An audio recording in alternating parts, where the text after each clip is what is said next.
We have some breaking news here on NBA Now by Chat Sports. I'm Harrison Graham. Damian Lillard, the trade has finally happened, but it is not to the Miami Heat. It is to the Milwaukee Bucks as Giannis gets a running mate as they look to get another championship. It is a three-team trade, lots of details here, so let's break it down. For Milwaukee, it's simple. They land Damian Lillard. No other moving parts there.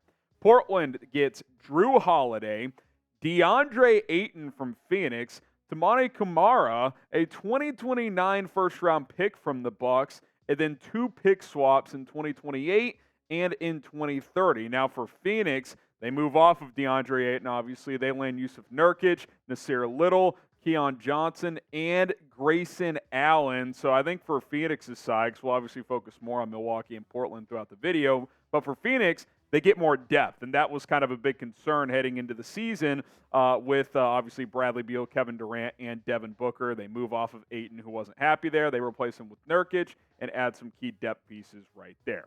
This is why you subscribe to the channel. When big news drops, we got you covered with a video, so hit that subscribe button here on Chat Sports. Turn on your notifications. That way you never miss anything when it comes to the NBA.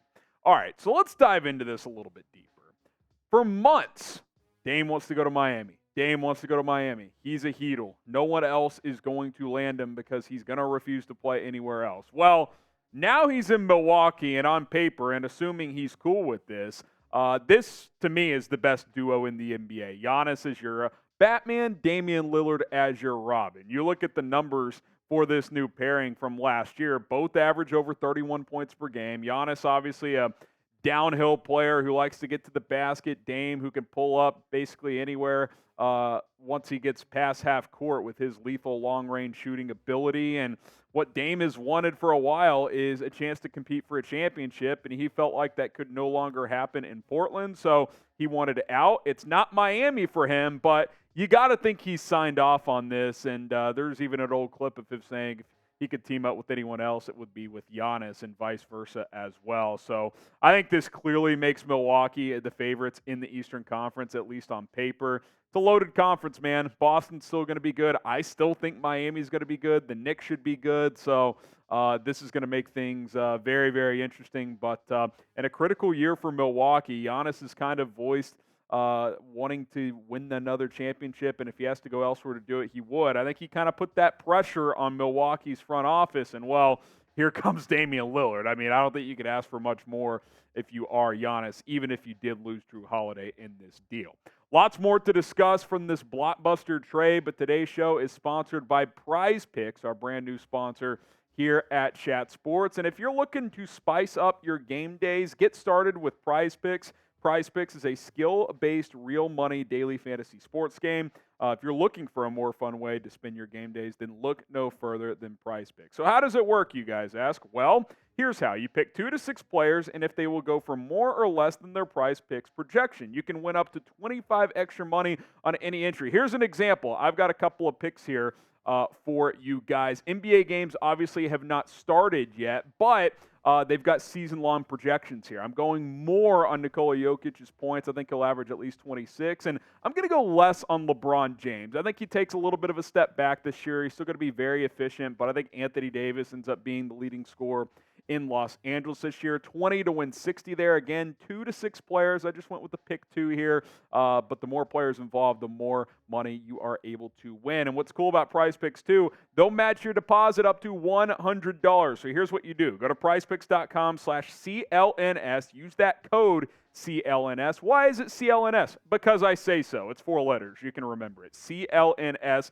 Get up to $100 deposit match. If it's more than that, it can only go up to $100 on the matching there. But if you put in 50, they'll match 50. 100, they'll match 100. Takes hardly any time to enter your picks there. NFL games are going right now. Major League Baseball. All of the sports are available with PrizePicks. So get started today. Download the app, prizepicks.com/CLNS, code CLNS, to get that match up to $100. Now, you look at the updated NBA title odds right now. The Bucks are the favorites now, plus 360 overall. Denver at plus 430. You got the Boston Celtics at plus 480. Phoenix all the way down there at plus 600. And then the Lakers at plus 1,400. So the odds makers there clearly think it's kind of a 4-team race between Milwaukee, Denver, Boston, and Phoenix. We'll see how that shakes out over time. But you certainly understand why the Bucks are the favorites, because if Damian Lillard now can slide into that Robin role, I mean, you talk about lethal. I mean, he's been a very good number one, a very good soldier for that Portland team for a long time now, but not good enough to win a title as a number one. Giannis is proven to have done that.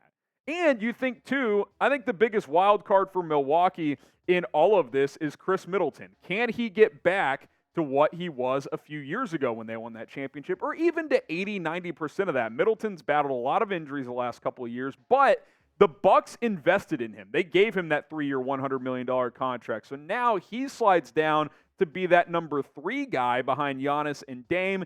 Jrue Holiday is a big loss for Milwaukee, no doubt about it. That defensive loss is going to be felt, but I think the Bucks have more than enough to overcome it. And again, that big 3, if Middleton can do his part, plus guys like Brook Lopez, I mean, this is a team that's ready to win a championship, in my opinion. But what say you? Are the Bucks the favorite to win the title this year? Type Y for yes, or you can type in for no. Let us know down in the comment section below.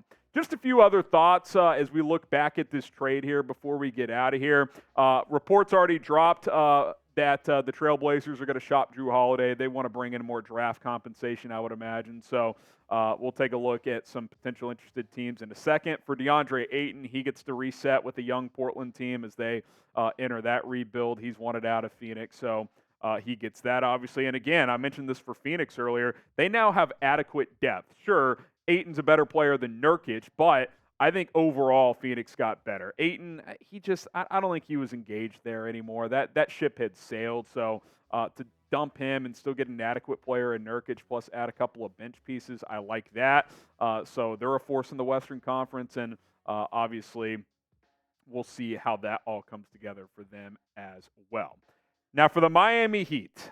Heat fans are in shambles. Heat fan number 1, Nick Roloff here at Chat Sports. He's live on our Heat channel. He is a broken man. Now, the question is, what will Pat Riley, Eric Spoelstra, and company do to respond to this?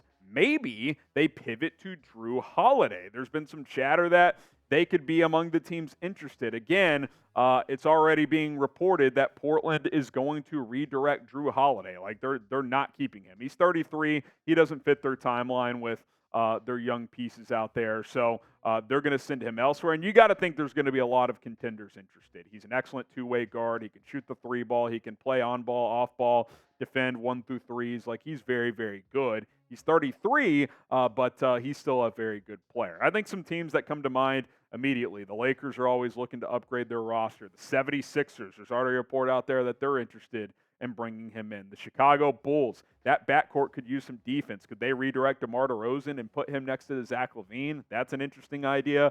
How about the Boston Celtics? Since trading Marcus Smart, they're a little thin at that guard position. Jrue Holiday can play the 1, so that could be an interesting idea as well. Then I think the Miami Heat too. Like, obviously, they've got to be disappointed with this outcome, but if they're able to pivot to Jrue Holiday to put him next to Bam Adebayo and Jimmy Butler, I don't think that would be a poor recovery. And look, I absolutely think Holiday can help a contending team. He, in that finals run, was locking people down. He can give you 20 points per game as well. I'm a big fan of what he brings to the table as you look at the numbers here. Very efficient and very good defensively. Like, that's what you're going to get. Now, what you're also going to get is probably a guy who misses 15 or 20 games, but if he's healthy come playoff time, no harm, no foul. All right, so revisiting it all. Who won the trade? If you think it's the Bucks, type MIL. If you think it's the Portland Trailblazers, type POR. How about the Phoenix Suns? Type PHX. Most times the team that gets the star wins the trade. Let's just be completely honest. So I'm going to go with Milwaukee, but I do think it could be a trade that helps all parties. All right. Subscribe to the channel. More NBA coverage to come. We also cover the NFL and college football here on this YouTube channel, so hit that sub button if you're interested in that, and we'll see you next time.